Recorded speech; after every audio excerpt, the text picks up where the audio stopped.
നമസ്കാരം. മലയാളി വാർത്ത ഇൻസൈഡിലേക്ക് സ്വാഗതം. മാസപ്പടി കേസിൽ സുപ്രധാന നീക്കവുമായി എൻഫോഴ്സ്മെന്റ് ഡയറക്ടറേറ്റ്. പ്രതിപക്ഷ നേതാവ് പിണറായി വിജയന്റെ മകൾ ടി വീണയ്ക്ക് ഇഡി സമൻസ് അയച്ചു. വെള്ളിയാഴ്ച ഹാജരാകാനാണ് നോട്ടീസിൽ പറയുന്നത്. വീണയ്ക്കൊപ്പം 8 CMRL ഉദ്യോഗസ്ഥർമാർക്കും സമൻസ് അയച്ചിട്ടുണ്ട്. കേസിൽ അന്വേഷണം ഊർജിതമാക്കുന്നതിന്റെ ഭാഗമായാണ് വീണയെ വിളിച്ചുവരുത്തി ചോദ്യം ചെയ്യാൻ ഒരുങ്ങുന്നത്. കൊച്ചി ഓഫീസിലാണ് ചോദ്യം ചെയ്യലിനായി എത്തേണ്ടത്.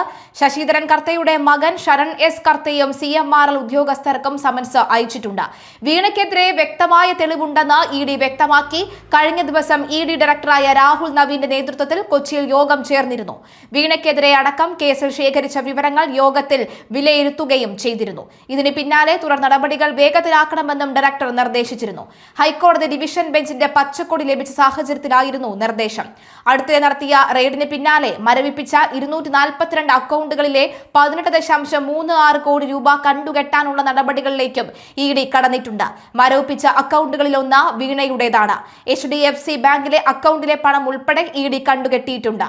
ഇതിനായി വരും ദിവസങ്ങളിൽ അഡ്ജുഡിക്കേറ്റിംഗ് അതോറിറ്റിക്ക് ഔദ്യോഗിക റിപ്പോർട്ട് നൽകാനുള്ള ഒരുക്കത്തിലാണ് ഇഡി. ചോദ്യം ചെയ്യലിന് മുന്നോടിയായി വീണയുടെ ബാങ്ക് ലോക്കർ പരിശോധിക്കാനും ഇഡി ആലോചിക്കുന്നുണ്ട്.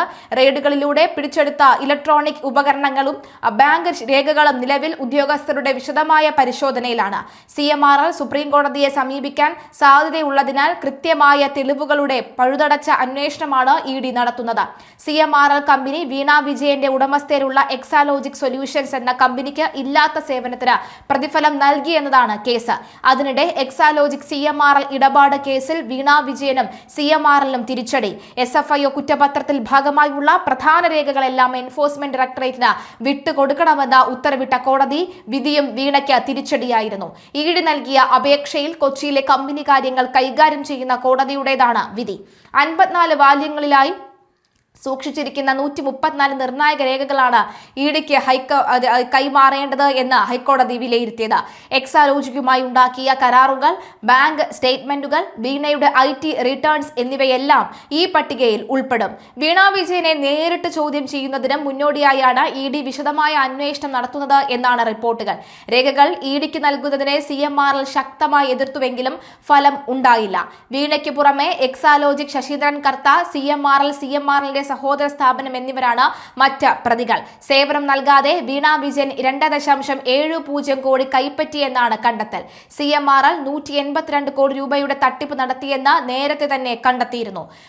മൊഴിയെടുപ്പ് അടുത്ത ഘട്ടം കള്ളപ്പണ വെളുപ്പിക്കൽ നിരോധന നിയമം പ്രകാരമാണ് ഇഡി കേസ് അന്വേഷിക്കുന്നത് എന്നതിനാൽ പണത്തിന്റെ ഉറവിടം അത് എന്തിനാണ് നൽകിയത് എന്നും വ്യക്തമാക്കേണ്ടതും പണം വാങ്ങിയ ആളുടെയും നൽകിയ ആളുടെയും ഉത്തരവാദിത്തമായി മാറും. അതുകൊണ്ട് മൊഴിയെടുപ്പ് തന്നെയാകും അടുത്ത ഘട്ടം. CMRLുമായി ബന്ധപ്പെട്ട മാസപ്പടി കേസിന് പിന്നിൽ വലിയ അഴിമതിയാണ് നടന്നിട്ടുള്ളതെന്നും ഇക്കാര്യം ഇപ്പോൾ കോടതിക്ക് ബോധ്യപ്പെട്ടിട്ടുണ്ടെന്നും മാത്യു കുഴൽനാടൻ MLAയും പ്രതികരിച്ചിട്ടുണ്ട്.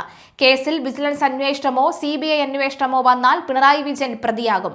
മുൻപ് വിജിലൻസിന് കാര്യങ്ങൾ കൃത്യമായി ബോധ്യപ്പെടുത്താൻ സാധിച്ചിരുന്നുവെന്നും MLA പറയുന്നു. നിയമവ്യവസ്ഥയെ വിലയ്ക്ക് വാങ്ങാൻ കഴിയില്ല എന്ന ഷോൺ ജോർജ് ആദ്യമേ പറയുന്നത് ഇപ്പോൾ ഇതാ ശരിയായി മാറിയിരിക്കുകയാണ്. ഇന്ത്യൻ നിയമവ്യവസ്ഥയെ വിലയ്ക്ക് വാങ്ങാൻ കഴിയില്ലെന്ന് തെളിയിക്കുന്നതാണ് കോടതി വിധി എന്നായിരുന്നു അന്ന് കോടതിയിൽ നിന്നും വീണയ്ക്ക് എതിരെയുള്ള വിധി കേട്ട് ഷോൺ ജോർജ് പ്രതികരിച്ചത്. പുതുതായി തെളിവ് ശേഖരണം എന്നു കരുതുന്നില്ല. കുഴൽനാടന്റെ കേസും തന്റെ കേസും രണ്ടാണ്. നടന്ന ക്രിമിനൽ കുറ്റത്തിന് ഇമ്മ്യൂണിറ്റി ഇല്ല. സംസ്ഥാന സർക്കാരിന് ഓഹരി പങ്കാളിത്തമുള്ള കമ്പനിയിൽ വീണ തിരിമറി നടത്തിയെന്നും അടച്ച GSTയുടെ ഇൻവോയ്സ് വ്യാജമാണെന്നും ഷോൺ ജോർജ് പറയുന്നു. നൽകാത്ത സേവനത്തിന് ഇൻവോയ്സ്, നൽകാത്ത സേവനത്തിനാണ് ഇൻവോയ്സ് എന്നും ഷോൺ ജോർജ് പറയുന്നു. GST തട്ടിപ്പും നടത്തി. സംസ്ഥാന സർക്കാരിനും വേണമെങ്കിൽ കേസെടുക്കാം. വീണ ഇടനിലക്കാരിയാണെന്നും പ്രതി പിണറായി വിജയനാണെന്നും ഷോൺ ജോർജ് ആരോപിച്ചിരുന്നു. പണം നൽകിയത് സ്വജനപക്ഷപാതത്തിന് വേണ്ടിയാണെന്നും BJP നേതാവ് പ്രതികരിച്ചിരുന്നു. ആ പ്രതികരണം ഒന്ന് കേൾക്കാം. അത് എൻഫോഴ്സ്മെന്റ് ഡയറക്ടറേറ്റ് തീരുമാനമെടുക്കേണ്ട വിഷയമാണ്. പക്ഷേ എന്തു തീരുമാനമെടുക്കാനും നിയമപരമായി ഇന്ന് തടസ്സങ്ങളില്ല എന്നുള്ളതാണ് ഇന്ന് എൻഫോഴ്സ്മെന്റ് ഡയറക്ടറേറ്റിനെ സംബന്ധിച്ചിടത്തോളം എടുത്തു പറയേണ്ട ഒരു കാര്യം.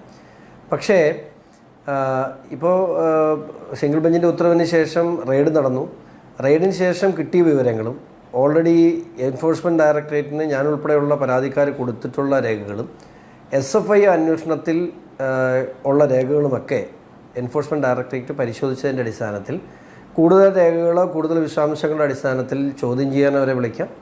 ഇതിൽ വ്യക്തമായ രേഖകളുണ്ട് എന്ന് എൻഫോഴ്സ്മെൻറ്റ് ഡയറക്ടറേറ്റിന് ബോധ്യപ്പെട്ടാൽ അറസ്റ്റ് ഉൾപ്പെടെയുള്ള നടപടിയിലേക്ക് കടക്കാൻ പോലും നിലവിൽ തടസ്സങ്ങളില്ല എന്നുള്ളതാണ് എനിക്ക് മനസ്സിലാകുന്നത്. അല്ല, അബുദാബിയിലേക്ക് അന്വേഷണം നീങ്ങണമെന്ന് ആവശ്യപ്പെട്ടുകൊണ്ട് 2 തവണ ഞാൻ എൻഫോഴ്സ്മെൻറ്റ് ഡയറക്ടറേറ്റിനും കോർപ്പറേറ്റ് അഫയേഴ്സ് മന്ത്രാലയത്തിനും CBIക്ക് ഉൾപ്പെടെ CBIയുടെ എൻക്വയറി ഉൾപ്പെടെ ഞാൻ ആവശ്യപ്പെട്ടിട്ടുണ്ട്. ഞാൻ പരാതി അയച്ചിട്ടുണ്ട്. 2016 മുതൽ 19 വരെയുള്ള കാലഘട്ടത്തിൽ ഈ വീണ ടീം, അവരുടെ മുൻ ബന്ധുവായിരുന്ന സുനീഷ് എന്നീ 2 വ്യക്തികൾ സിഗ്നേച്ചേഴ്സ് ആയിട്ടുള്ള അക്കൗണ്ടിൽ കോടിക്കണക്കിന് രൂപ, അത് ഈ CMR ഇടപാടുമായി ബന്ധപ്പെട്ടതിനപ്പുറത്ത് കോടിക്കണക്കിന് രൂപയുടെ ഇടപാടുകൾ നടന്നിട്ടുണ്ട്. ആ ഇടപാടുകൾ എങ്ങനെ ഉണ്ടായി? അതിന് ഈ വിഷയത്തിൽ തന്നെ CMRൽ നടത്തിയിട്ടുള്ള തിരിമറികളിൽ കൂടുതലും ഗൾഫുമായി ബന്ധപ്പെട്ട സാമ്പത്തിക ഇടപാടുകളുണ്ട് എന്ന് പറയപ്പെടുന്നുണ്ട്. 200 കോടി രൂപയുടെ സാമ്പത്തിക ഇടപാട്, മൊത്തത്തിലുള്ള ക്രമക്കേട് 200 കോടി രൂപയുടെ അടുത്താണ്. അപ്പോൾ ആ ക്രമക്കേടിൽ വലിയ രീതിയിൽ ഗൾഫിലേക്ക് പണം കടത്തപ്പെട്ടിട്ടുണ്ട് എന്നുള്ളത് SFIയുടെ അന്വേഷണ റിപ്പോർട്ടിൽ തന്നെ ഉണ്ട്. അപ്പോൾ അത്തരം അക്കൗണ്ടുകളിലേക്കും വിദേശത്തോടും കൂടി ഈ അന്വേഷണം വ്യാപിപ്പിക്കേണ്ടതായിട്ടുണ്ട്. മാത്രമല്ല, വിദേശ യാത്രകളും വിദേശ ഇടപാടുകളുമൊക്കെ മുഖ്യമന്ത്രിയായിരുന്ന കാലത്തെ പിണറായി വിജയൻ്റെ യാത്രകളും അതുപോലെ വീണ വിജയൻ്റെ യാത്രകളും ഇൻവെസ്റ്റ്മെൻറ്റുകളും ഒക്കെ സമഗ്രമായ അന്വേഷണത്തിന് വിധേയമാക്കേണ്ടത് തന്നെയാണ്. അല്ല, പെറ്റിക്കേറ്റ് ഒഫൻസ് അത് തീർച്ചയായിട്ടും കോടതി അത് തള്ളുകയായിരുന്നു.